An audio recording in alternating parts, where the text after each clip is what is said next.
সৰু চৰাই ঘৰচিৰিকা।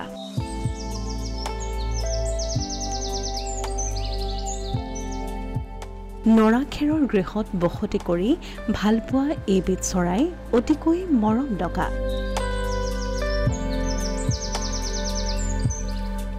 মানুহৰ কাষে কাষে উমলি জামলি জঁপিয়াই ফুৰে ঘৰচিৰিকাই। প্ৰকৃতিৰ বুকুত উমলি জামলি জঁপিয়াই মানুহৰ সংগে সংগে অলপ দূৰে দূৰে বিচৰণ কৰি ফুৰা সৰু এটি চৰাই ঘৰচিৰিকা। গ্ৰামাঞ্চলৰ খেৰৰ ঘৰত সততে বাঁহ সাজি আশ্ৰয় লৈ থকা এই সৰু চৰাই ঘৰচিৰিকা সময়ৰ চাকনৈয়াত সংখ্যাত কমি আহিবলৈ ধৰিছে। খেৰী ঘৰ ভাঙি পকী ঘৰ হোৱাত ঘৰচিৰিকাৰ আৱাসস্থল কমি আহিছে।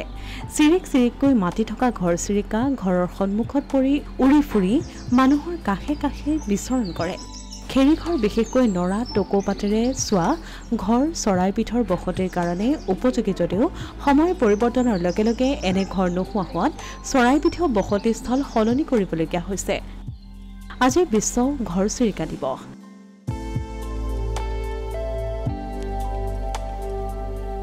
ঘৰচিৰিকা দিৱসৰ এই দিনটোত চৰাইবিধৰ সংৰক্ষণৰ বাবে সংকল্পবদ্ধ হ'ব লাগিব আমি সকলো। বিশ্বৰ চৰাই মানচিত্ৰৰ পৰা ইতিমধ্যে বহু চৰাই লুপ্ত হৈ গৈছে। এবাৰ লুপ্ত হৈ যোৱা চৰাই পুনৰ ঘূৰি অহাটো সম্ভৱ নহয়। সেয়েহে সময় থাকোঁতেই যদিহে আমি ঘৰচিৰিকা চৰাইবিধ সংৰক্ষণ নকৰোঁ তেনেহ'লে এদিন সংখ্যাত কমি গৈ লুপ্তপ্ৰায় হৈ উঠিব এই চৰাইবিধ। ক্ৰমাৎ বিলুপ্তপ্ৰায় হ'ব ধৰা এইবিধ ঘৰচিৰিকা সময় থাকোঁতে সংৰক্ষণৰ প্ৰয়োজন আহি পৰিছে।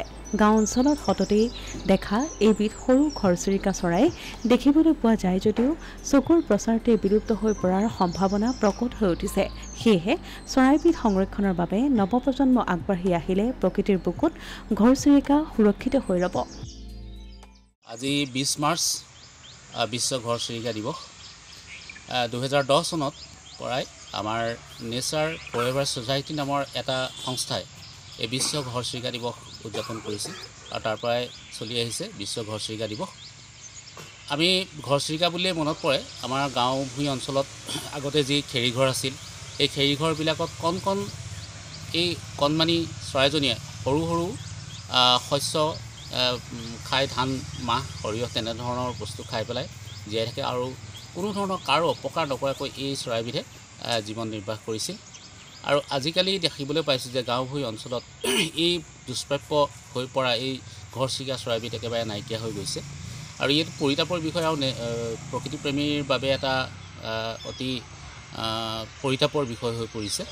গতিকে আজিৰ এই চৰাইবিধে নাইকিয়া হোৱাৰ মূল কাৰণটো হৈছে কংক্ৰিট এই সমাজখনত আমাৰ গাঁও ভূঞি অঞ্চলত বিভিন্ন আগতে খেৰীঘৰ আছিলে কিন্তু এতিয়া বৰ্তমান খেৰীঘৰ নাইকিয়া হ'ল আৰু বিভিন্ন পকীঘৰে ইয়াত ঠাই পালে ফলত এই চৰাইবিধ এতিয়া বৰ্তমান বিলুপ্তিপ্ৰায় হৈছে। গতিকে ই অতি চিন্তনীয় বিষয়। গতিকে এই ঘৰচিৰিকা চৰাইবিধ কণমানি মৰম লগা এই চৰাইবিধ সংৰক্ষণৰ বাবে প্ৰকৃতিপ্ৰেমী বা সমূহ ৰাইজ যদি সচেতন নহয় তেন্তে এই চৰাইবিধ যে এসময়ত শেষ হৈ যাব আৰু নৱপ্ৰজন্মৰ আগত আমি চিনাকি দিবলৈ যে এই চৰাইবিধ নাপাম সেইটো কিন্তু খাটাং।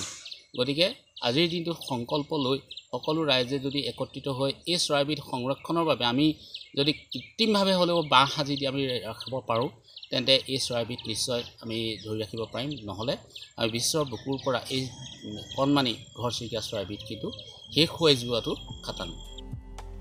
অসমীয়া প্ৰতিদিন ডিজিটেল সংবাদ শিৱসাগৰ।